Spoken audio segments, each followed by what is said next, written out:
Bonjour petits et grands lecteurs, j'espère que vous allez bien. On se retrouve aujourd'hui pour un update lecture. J'ai deux petites choses à vous dire en premier. Si vous entendez une sorte de crépitement, c'est simplement parce qu'il y a un nid d'abeilles qui a pris place juste sous mon plancher. Un plaisir. Donc ils interviennent demain. On sent qu'elles essayent de rentrer dans la maison. J'ai dormi dans ces conditions, c'est un plaisir. C'est un plaisir de savoir s'il y avait un essaim qui allait essayer de m'attaquer pendant la nuit. Mais donc il y a un petit crépitement. Deuxièmement, cette face, elle est lavée. Ben, elle n'est pas très présentable, mais il faudra vous en contenter. Nous serons aux Aventuriales le dernier week-end de septembre, donc à Ménétrol, c'est en Auvergne, il me semble, pas très très loin de Clermont-Ferrand, c'est la seule date qu'on fait dans ce coin-ci. Et en octobre, j'ai deux dates pour l'instant à vous annoncer. La première, c'est une rencontre et une dédicace à la librairie, donc la Compagnie des Livres à Vernon, qui est en Normandie.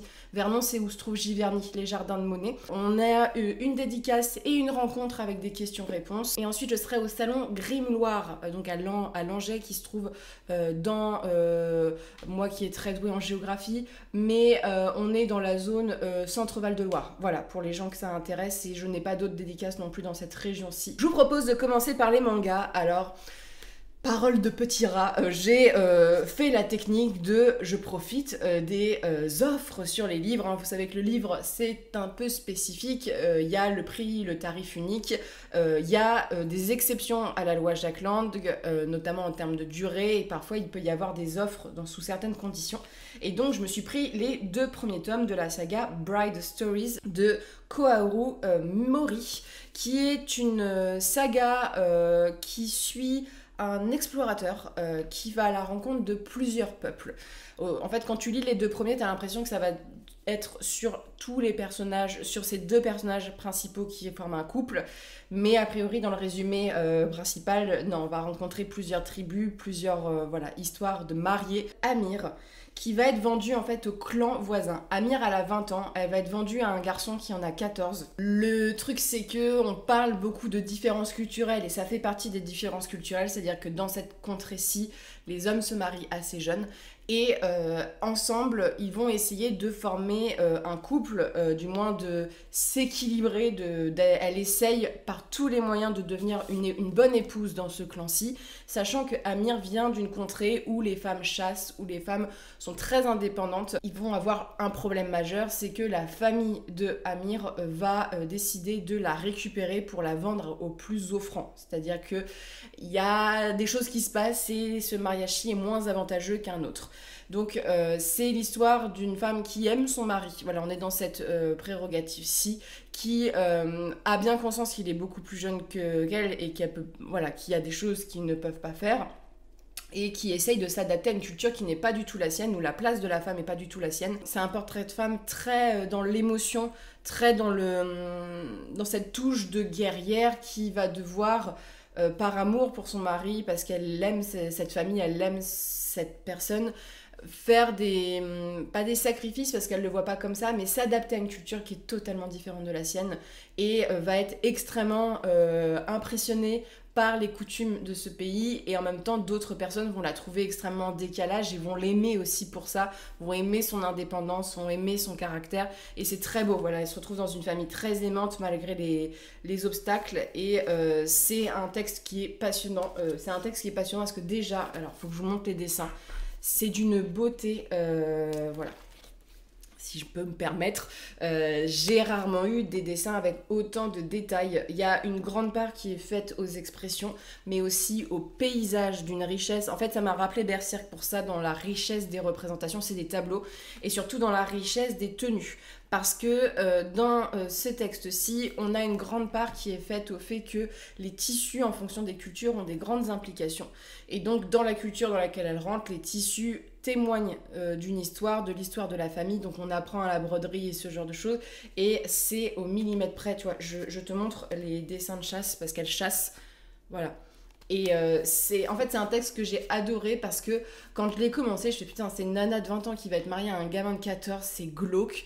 C'est pas du tout tourné de façon glauque. Ce qui est en fait le sel de ce texte, c'est vraiment la richesse des personnages, leur profondeur psychologique, et surtout le décalage en fait de culture, et cette Amir qui est une guerrière badass du genre et qui va décider de vivre cette vie-là parce qu'elle a envie de vivre cette vie-là et qu'elle va pas être sur un mari qui va lui dire chérie, arrête de chasser. Voilà, c'est pas du tout un poste pour les femmes. Au contraire, qui va la pousser à lui apprendre des choses. Ils vont s'apprendre des choses les uns les autres et je trouve que c'est vachement positif. J'ai beaucoup aimé les messages du texte, le concept de famille, aussi le personnage masculin de l'époux est un jeune garçon qui devient adulte, voilà, et qui va devoir avoir des prétentions d'adulte. Voilà, il a une femme et qui est très courageux et qui aime Amir vraiment pour ce qu'elle est et pas, il la néglige pas du tout. Et c'est un clan où les femmes sont assez respectées, les gens dans le village aussi, elle va avoir tout plein de préjugés au début et les gens vont l'accepter pour sa différence et aussi pour le fait qu'elle apprenne des choses en fait.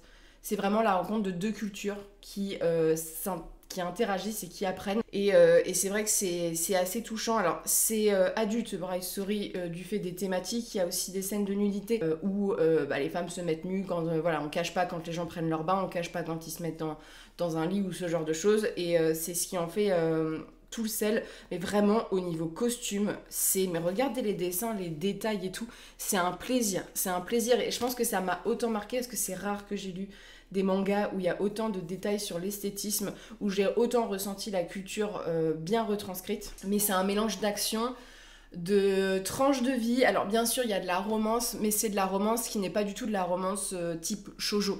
C'est de la romance type Josei Seinen, je trouve, dans la façon dont c'est traité. Le dessin accompagne vraiment un univers qui est extrêmement riche. Je vais lire la suite avec grand intérêt et hâte de voir vers où ça va mener, vers quels autres peuples et voir quelles autres thématiques.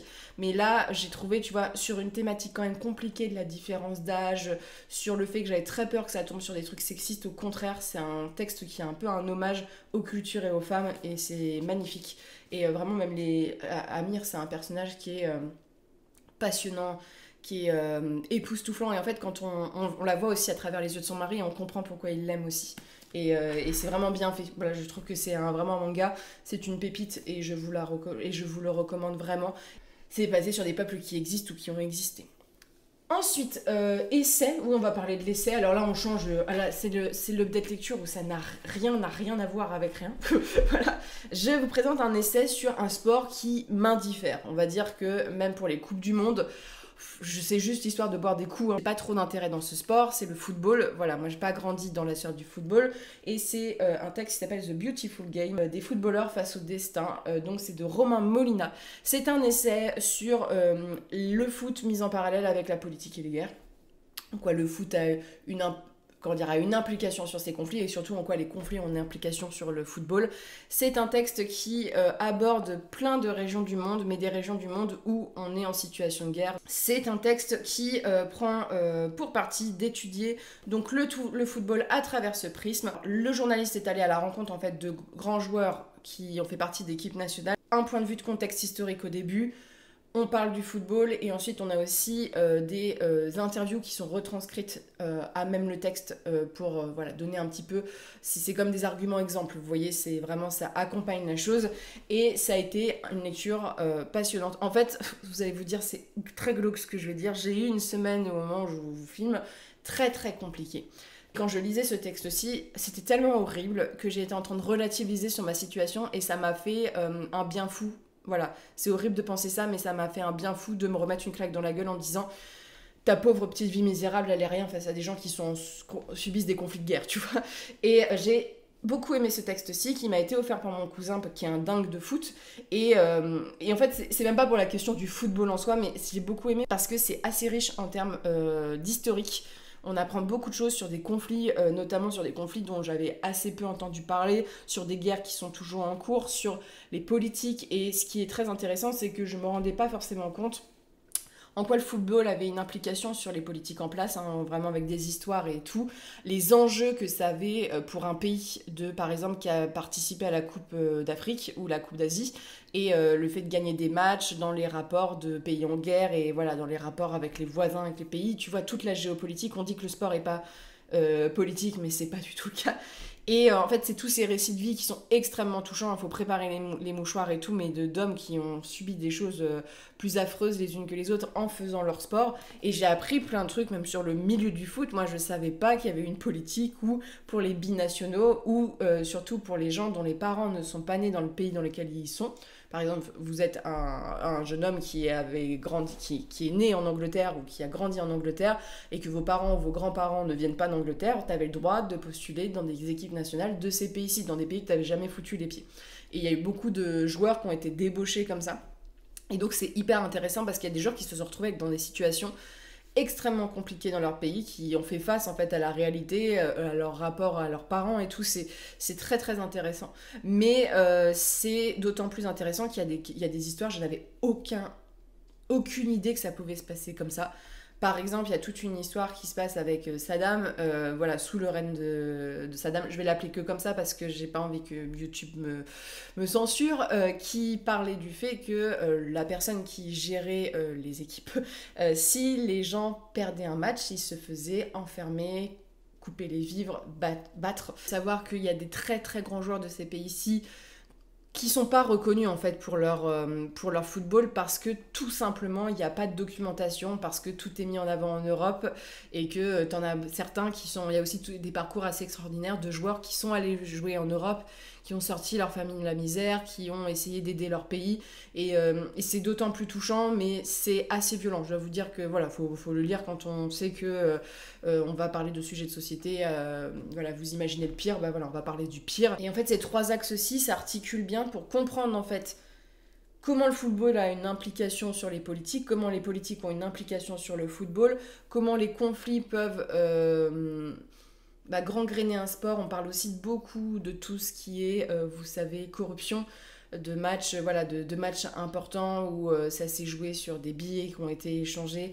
Vraiment, c'est assez intéressant de voir comment ce sport peut être le pire et le meilleur en soi, et surtout de voir en quoi il y a des nations qui se sont tenues. Moi je sais que la première histoire sur le Yémen, je crois que c'est sur le Yémen, où quand le Yémen a gagné un match, les gens, malgré la guerre, malgré le fait qu'ils aient potentiellement pouvoir se faire abattre dans les rues, sont venus défiler avec les drapeaux tellement ils étaient fiers de leurs équipes. Donc c'est ça, c'est des bouts d'histoire de ces pays-ci à travers le football. Et par exemple, c'est tout con à dire, mais moi je ne savais pas que le football était pratiqué au Cambodge par exemple.